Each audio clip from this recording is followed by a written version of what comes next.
Hey everybody, it's me, Buster Green, and welcome back to this video series where I'm going through Japan doing a bunch of anime tourist traps. And today I've reached Universal Studios Japan, home to some of the craziest anime tourist traps in the world. Alright, so after the hell disaster of the World's Fair, the next day we went to Universal Studios Japan, and overall, it was great. Universal Studios Japan is not a tourist trap, it's just very expensive. Although there still was a little bit of drama here.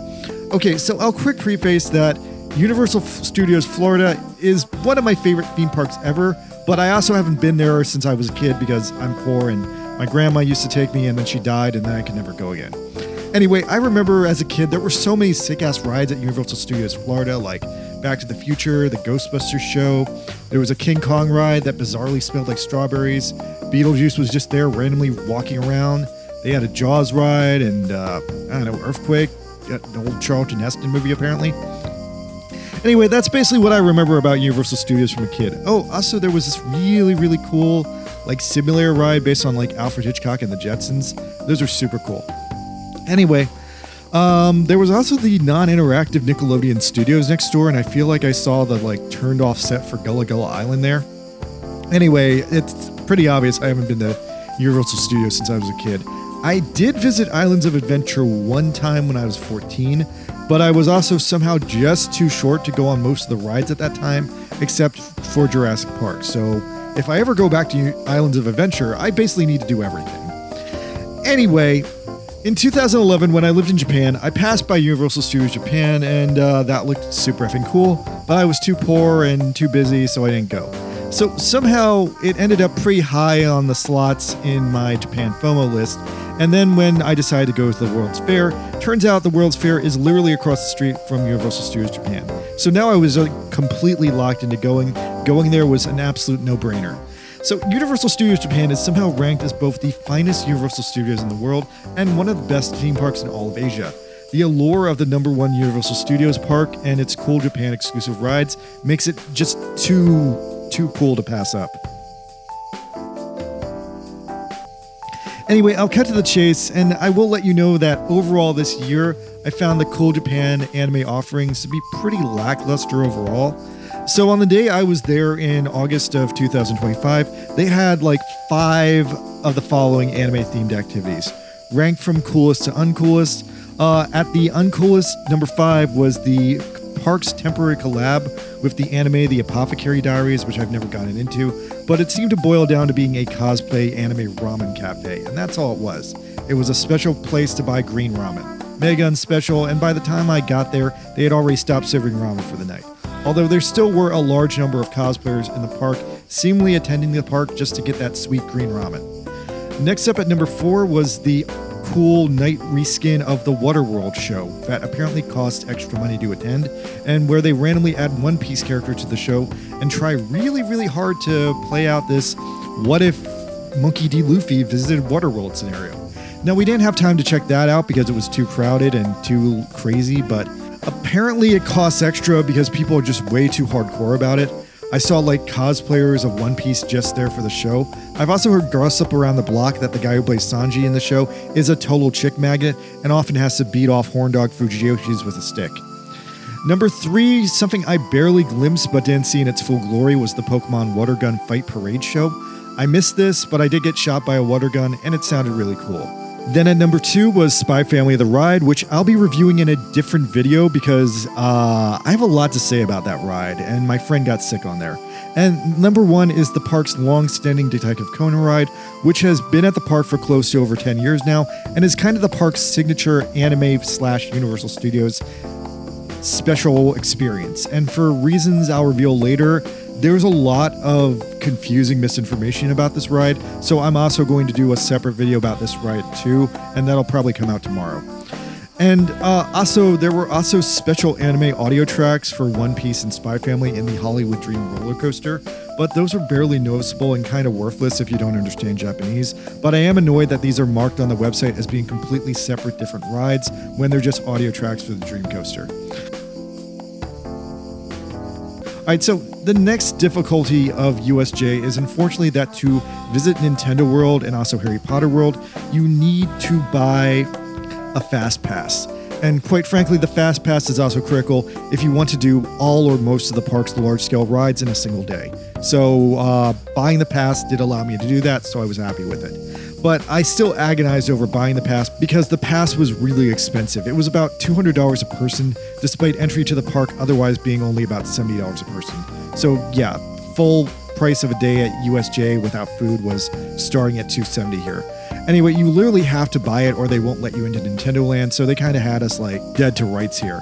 The other thing is I want to say Universal offers like 7 different Fast Passes with various differing levels of quality and what you get, ranging in cost from $200 to $1,000 for the day you're there, and the $201 that I got was the cheapest one. Anyway, when I started playing out the trip like a year ago, the Donkey Kong Minecart Madness had just opened, and the Donkey Kong DLC area was brand new, and almost every single Fast Pass would guarantee you a Donkey Kong ride. But by the time we actually got there, they had stopped doing that, and that stressed me out because I really wanted to go on Donkey Kong, and it turned out the only way to get a Donkey Kong Fast Pass was to buy this like ultra exclusive Nintendo World Super Fan Pass that was like $700 for the day. That majorly stressed me out at the time, but then stupid enough, I found out that when I actually went to Nintendo World, the Donkey Kong ride barely had a line because there was so much intense crowd control in the Nintendo World section of the park that no one could actually get back to Donkey Kong Country to go on the ride. And most of the people in Nintendo World were over obsessed with all the other things to do there, so the Donkey Kong ride was kind of being ignored just on the basis that it was the farthest thing back in the farthest area. Now, anyway, yeah, the Fast Pass thing, buying it stressed me out the most. I guess I realized after the fact, after I went there, that sometimes if the rides don't have a Fast Pass option, it's just because there's no point for it. No one's going on those rides, so why sell one? Honestly, aside for the first couple of hours the park was open, I also didn't think the crowds were that bad. I mean, it was 120 degrees on this day, but I wouldn't say the crowds were any better or worse than an average day at Universal Studios Florida or Universal Studios Florida when I went there as a kid 20 years ago. So I'll let you guys know pretty much the tickets we got for our group for $200 consisted of basic entry to Harry Potter World in the morning, then a free timed entry ride on the Harry Potter ride. Then we had to be at Nintendo World at 11. We had to be at the Mario Kart ride first thing as soon as we entered Nintendo Land. And then after that, we had 2 option tickets. One was a roller coaster option for either the Hollywood Dream or the Jurassic Park Dinosaur Hangar, and one boat type ride option for either Jaws or Jurassic Park. So I'm going to let you guys know a hack here. We printed out paper copies of our tickets, which the park overall discourages you from doing because technically if the paper gets damaged by water or sweat or humidity, the paper will stop working. But we just protected it in our bags and our wallets. And there was a secret advantage to doing this in that the paper tickets can technically be transferred. Because what happened was one of the people in our group had zero interest in doing any of the roller coaster rides, so they were able to trade their roller coaster rides to me, and that way I got to go on both of the roller coaster rides with a Fast Pass, and that was super freaking cool, and I felt great about that.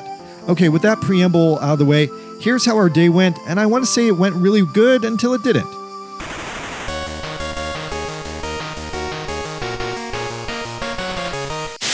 この番組はヨランのスポンサーの提供でお送りします。Alright, so we arrived in the morning at USJ at about 8:30, trying to give ourselves an hour to reach the Harry Potter reservation, which was at 9:30. Now, once again, it was already 100 degrees in the morning, and somehow I think I was finally used to that by now, but still the line to get into USJ was already a full-blown nightmare, with millions and millions of people rushing the door first thing in the morning. Now, I also noticed a few shifty Americans trying to butt in line, screw them, and I also noticed this horrible lady who looked like a Kardashian and straight up was like butting through everyone and straight up abusing everyone and acting like she was God. This like furious French family manifested and noticed her crass behavior and started like screaming at her and like cursing her out and damning her to hell in French. I don't think she noticed because she didn't speak French, but I understood enough words that they were like, blah, Jezebel, I don't know. Anyway, I will say that unlike the World's Fair, USJ at least had everyone in line under a shaded canopy, so at least we weren't getting heat stroke just trying to walk into the park, which is what happened at the World's Fair. Anyway, we got in, we rushed down to the Harry Potter land, and I somehow Sort of knew where it was, even though I'd never been here before, because all the Universal parks are basically shaped like a big donut with a lake in the middle. We walked by where the Pokemon water gun fight was going to be, and one of the guys there setting up shot me with ice water. That felt so great. The water guns were actually refrigerated, and that was kind of an incredible feeling. Anyway, apparently the Harry Potter ride is the exact same one as the one in Florida, just dubbed into Japanese, and we all had a great time on it. We got breakfast after that at the Hogsmeade Harry Potter Tavern. I got a Harry Potter pot pie and a frozen butterbeer, and I was only let down that despite many of the products at this restaurant being based on corn, since we were in Japan, there was no butter. I forgot that butter is an American product. Go figure. Anyway, then we wasted half a minute looking at dumb merch. Apparently the exclusive item of Harry Potter World is a robot owl. My friends were somewhat defiant on the claims that our Harry Potter Land tickets would be locked after we entered, but they hadn't locked the door yet when we arrived, and they got cocky about that. But yeah, as soon as we left, they locked the door and we could never go back.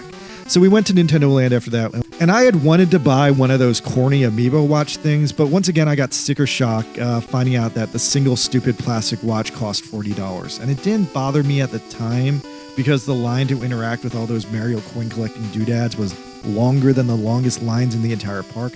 So it felt kind of stupid to me at the time, but then later on, at the end of the day, I found out that those watches are way more expensive in the US due to tariffs, and you can apparently only buy them from a weird guy at the Nintendo Land gate because none of the other gift shops at Universal Studios will sell them to you, which is entirely infuriating because by the time I had fully changed my mind that I wanted to buy one, I couldn't go back into Nintendo Land. And then my FOMO kicked in. Damn it, surprise charges. Why you gotta keep surprising me with stuff I want to buy and then making it more money than I'm prepared to pay? Anyway, so Nintendo Land was overall great. We did the Mario Kart ride right away. That was definitely maybe the best ride in the park. And I think probably the best memories of us being in Nintendo Land are just us walking through the dumb, crazy line in the Mario Kart ride. We did skip on doing the Yoshi ride because of the brutal heat stroke index and because it looked like a monorail for babies. Then we waited in line for Donkey Kong. The line for that only took an hour, and then after that we got one of those Donkey Kong ice creams in the cold DK barrels. Super effing worth it, although it did have popcorn as a topping on top, which was kind of weird for ice cream. After that, we departed original Nintendo Land to never return. So sad. We went on Jaws the ride after that, and I want to point out that this is the last surviving copy of the original Jaws ride that all the Universal Studios in America have somehow destroyed. And considering that this is the 50th anniversary of Jaws, I think it's never been more relevant to go on the Jaws ride. Anyway, I was super happy just to be back in the nostalgic Amity section of the park with all the cheap American fake seafood, and I am impressed at hell that USJ has just kept this thing running perfectly for all these years, although technically it's only running as well as the one at Florida ever did. And they also have a minor advantage here in that their version of the ride is 11 years younger than the Florida one, and therefore has a couple of minor behind-the-scenes improvements. But hey, the shark still got stuck at the end of the ride just like the one in Florida used to, and honestly, that was perfect for me. I don't think Jaws the ride would really be Jaws the ride if the shark didn't get stuck at a climactic moment like that. Now, I did see some more rude Europeans casting curses here, and once again, Japan is not a playground for all these freaking people. They need to piss off. Anyway, after Jaws, we went to see another massively ancient thing, the old WaterWorld show from 1994, because apparently Osaka kind of knows what's up, that people are here to cool off and get wet. So there were pirates in this WaterWorld show spraying everyone here with their cool-ass water guns. Now, also, to my surprise, this thing still exists. Apparently, it also still exists at Universal Studios in Hollywood, but they did just announce that this week they're finally shutting it down. Maybe they should just replace it with a dedicated One Piece show like the Japan side did, especially since One Piece is like rising in value on Netflix. Anyway, while at the WaterWorld show, there was this interesting British guy who talked me into translating the entire show for him and his wife, and I did. I ended up acting out a full translation of the entire show on the spot, and I kind of had a good time with it. That being said, I was kind of surprised and amused that the WaterWorld show, despite being the same old WaterWorld show that Universal Studios had created in 1994, did have a couple of weird Japanese cultural sensitivity micro tweaks to the story, and seemingly the goal of these tweaks was to make the show overall less woke, as they'd say in America. Because aside from the violence being toned up and a number of dirty jokes being thrown in mixed with your corny, typical theme park dad level jokes, it mostly came down to Jean Triplehorn's character Helen being highly sexualized in this really over-the-top comedic Japanese classical way, Like, there were people shooting water guns at her shirt to get her boobs wet, and ridiculous scenes where she, like, slipped on a banana peel and fell on the ground like a buffoon so everyone could laugh at her like little girl panties. Like, it's super fascinating for me because I know the show has been running since 1994. I know the story of WaterWorld, and there just had to be like one day where some Japanese executive in Osaka was like, well, this strong American action woman character is great and all, but I think everyone would find her a lot more enjoyable if she was a ditzy Nimrod idiot and her skirt was constantly falling down. And with the whole recent Gamergate crap about Japanese localizations toning down the sexualism for America, this is my first time ever seeing an American product where they actually toned it up for Japan. I guess it happens, but wow, like seeing it in action was crazy. Japan is so weird when it comes to women and feminism. Anyway, I'm not going to get into that. After that, I went on to the Hollywood Dream Ride. Alright, so this ride is news to me. I thought this was a Universal Studios Japan original roller coaster, and it kinda is, but it kinda isn't. So it's actually a massive upgrade and improvement adaptation of apparently Universal Studios Florida's first roller coaster, the Rip Ride Rocket, that I guess was created recently. Only the Dream has bigger cars, a longer track, and while the Rip Ride Rocket apparently went with a distinctly Florida-style white trash rock and beer motif, that seemed to please no one, and numerous people claimed it was the trashiest, worst roller coaster in Florida. The Hollywood Dream in Japan is the total exact opposite. They went with a super high-class motif of a 1940s luxury hotel in Hollywood that just so happens to have a random roller coaster in the center of it. And apparently the American version was actually just permanently shut down a few weeks ago because so many people hated it, and now so this is another hyper-limited USJ exclusive ride. Go figure. USJ is just interesting as hell for me because it started out as like a carbon copy clone of Universal Studios Florida, but it keeps being dealt the same hand that Universal Studios Florida got, but it makes minor different choices, and it repeatedly keeps winning with the same hands that Florida keeps failing with and breaking the rides and destroying them, and it's crazy. It's just this crazy alternate history theme park where everything that went wrong went right here. And anyway, yeah. So back to the Hollywood Dream, you should be aware that for some reason the Hollywood Dream has like 4 different audio tracks that play with the coaster, and sometimes these are listed as their own ride. One thing that actually is a different ride is the Hollywood Dream Backdraft Remix, a special version of the ride that happens every 10 minutes or so, where one of the cars on the ride is just played in reverse. This is apparently super terrifying. Anyway, then after that, my friend gave me their unused roller coaster pass ticket, so I teleported over to Jurassic Park to do the other roller coaster, the Flying Dinosaur. This is somehow the most expensive roller coaster in Japan. I wasn't that impressed by it, but I guess because it's built into like a Jurassic Park style dinosaur prison, that at least was kind of cool. Retroactively, I think I actually preferred the Hollywood Dream just for being a more unique ride and a more cool long-distance roller coaster that spanned the entire diameter of the park. And I was able to do the 2 stupid Minion rides after that because they had no lines. Okay, so I'm gonna do a to be continued right here because after this, I go on Spy Family the Ride, and my friend ended up getting hospitalized on Spy Family the Ride, and that's a whole crazy story that needs to be its own video. I also want to do another video for the Detective Conan ride because these are USJ's most unique rides, and I have a lot to say about them, so stay tuned. All right, thanks.